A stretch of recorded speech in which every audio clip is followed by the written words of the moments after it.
little boys whose bed I was in were sleeping on the cement floor beside me. And they snored.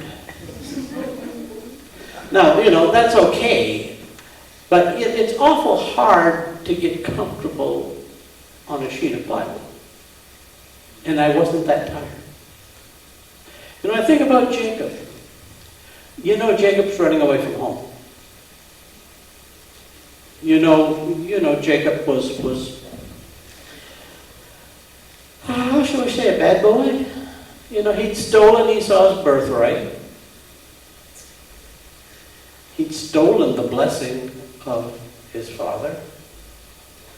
Esau had threatened, as soon as Dad died, and Dad is an old man and getting along in years, as soon as Dad dies, I'm going to kill Jacob. Isn't that great family dynamics? I mean, we think about it, how it goes.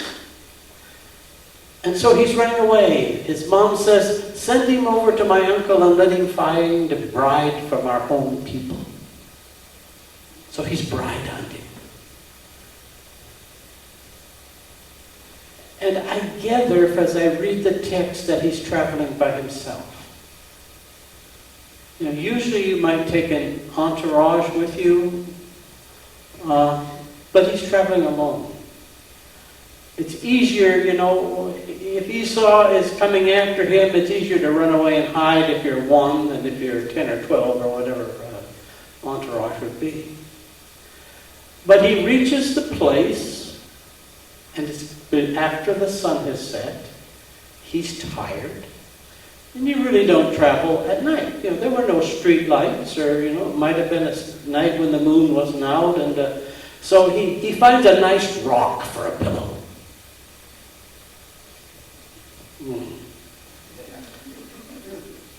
How tired must he have been? But as he sleeps, he dreams. And as he dreams, he sees the stairway between there and heaven. He sees angels moving up and down it. And then he looks at the top of the stairway and he sees God, the Lord. And here is a bad boy.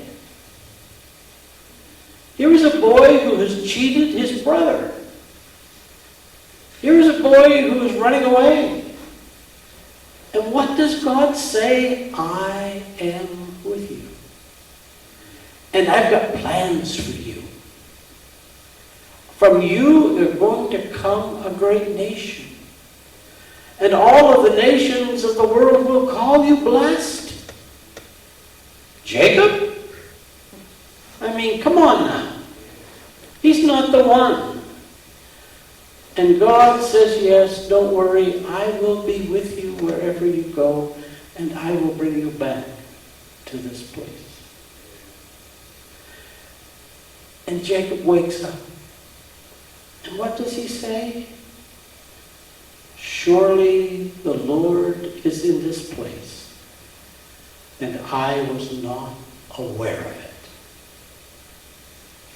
Surely the Lord was in this place, and I was not aware of it.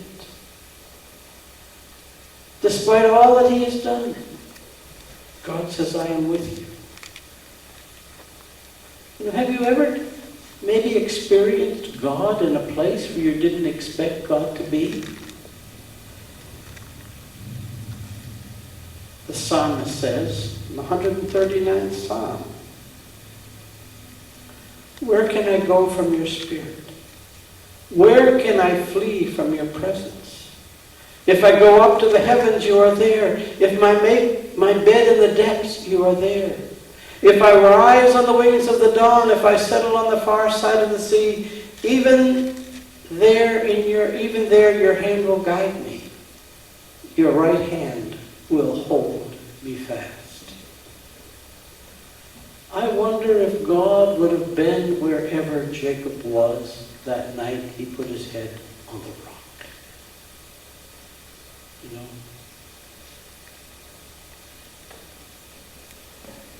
God was in this place. But where do we find God? Because he's often in unexpected places and times. Jacob is running away. Jacob is not on a pilgrimage to find God. He's on a pilgrimage to find a bride. You know? God is the last thing on Jacob's mind, I am sure. I'm sure he's wondering if Esau is chasing him. You know, is Esau trying to catch up and do whatever Esau wants to do because of his anger? And then he's going to his uncle. He's probably never met his uncle. How is they going to receive him? You know? And then, how am I going to know which one I want for my bride? You know? Now, it was kind of like shopping. He could go say, I like her, I don't like her. Well, we know that's how it happened because he liked one better than the other. And, well, we won't get into the trickery that happened after that. But his mind had all those, I'm sure, was filled with what's going on, what's happening. You know, maybe even remembering the sins of the past.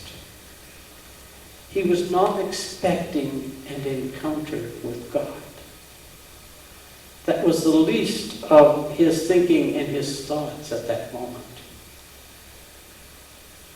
And I wondered, what unexpected places have we encountered God? Because it seems like God is often where we least expect God to be. And at times when we're not thinking about God. You know, Moses was tending flocks. He'd run away from Pharaoh in Egypt, and he had married and started a family, and he was out just doing what a shepherd does in the quietness of the day. And suddenly there is a bush burning that is not consumed. And the word comes, Moses, you are standing on holy ground. Gideon was down in a hole threshing wheat because he didn't want the wind to take the chaff and for the Philistines to know that somebody has got wheat and they'd come and steal it from him. There he's down in the hole. The angel comes and he encounters God. Elijah is running away. He's hiding in a cave. And there comes a violent thunderstorm. And didn't we, our homes might have shook a little bit this week as we've had some storms go through. Although right here we were very fortunate. You on the outlying areas might have been worse than us, but we were fortunate here. But Elijah's there in the cave, but it says God was not in the thunder, but in a still, soft whisper as he's running away. Jeremiah says that I'm just a child. What do you want with me, God? I'm too young. I'm just a child. And can you imagine Mary? We had this conversation this week. I'm working on Advent. It's not that far away, friends. I hate to blow your mind, but not that far away. It's going to get here quicker than we think. And I said, where was Mary when God came to her? I'm sure she wasn't thinking about God and that encounter. She was about to be married, and she's thinking about Joseph and what it would be like to be married and have a husband and have to take care of the house and the family and everything else. And suddenly, she's confronted with the angel. This July, now I'm starting to think what month it was. It's been a long day. It ain't even through yet. It's been a long month, ever. A young man by the name of Adoniram Judson, a little over 200 years ago, where our mission work is because of Adoniram Judson and him leaving Massachusetts and going on into India and Burma. But he was in a hayfield in Massachusetts. I was waiting for that to happen. None of you saw it. But in the kid's bag, I put a ball. You know, I couldn't find the bubbles, or I had to put the bubbles in too. I was still looking for the bubbles. And one just rolled across the floor, and I was waiting for that, ready to catch it. Where was I? But he was in a hayfield in Massachusetts. I supposedly had been in that hayfield on one of our adventures with Department of Christian Education. And it was there in that hayfield in a thunder shower as he hid in a haystack that God called him to the mission field. He was trying to protect himself from the storm. You know, where have we met God? Where have we said in our own lives, surely God is in this place, and I was not aware of it? You know, in nature? Maybe in watching the ocean. Maybe in just simply the touch of another on us, the touch of a hand, a smile. Maybe you've, like Jacob, encountered God in a dream. Phil Yancey has a book entitled Finding God in Unexpected Places. And these are the chapters. Excuse me. Finding God without really looking. Finding God on the job. Finding God in the rubble. Finding God in a fractured society. Finding God among the headlines. Finding God in the cracks. And then his last one is finding God within the church, which, as he noticed, is one of the hardest places to find God. You know, he reminds us that God cannot be contained in places we think God should be.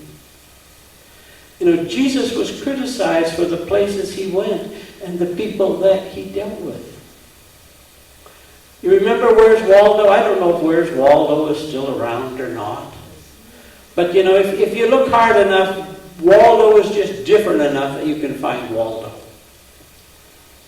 But you know what? If it was Where's Jesus, we wouldn't be able to pick him out of the crowd. He would blend in so well. He wasn't like John the Baptist, you know, a guy walking down the street wearing a suit of camel hair, you pick him on. But Jesus would be anybody walking up and down Jefferson Road, stopping at the picnic table, seeing what was going on, stopping and holding conversation and listening. You know, where do we see God? I thought of Arnie. Arnie grew up in the 30s and was developmentally challenged. And his mother thought that he would never be able to read or write, and so she didn't send him to school. Arnie stuttered. And it was sometimes hard to hear Arnie, talk to him. But he loved the Lord. And he loved the hymns. And the organist picked up that when Arnie sang, he sang every word perfectly. And he began to teach Arnie the hymns and work with him and have him memorize them. And Arnie's favorite hymn was He Touched Me. You know, shackled by a heavy burden. And every time Arnie would sing, the sanctuary would simply grow silent. And for some reason, when Arnie sang, God was in that place. And that's not where you would expect God to be acknowledged.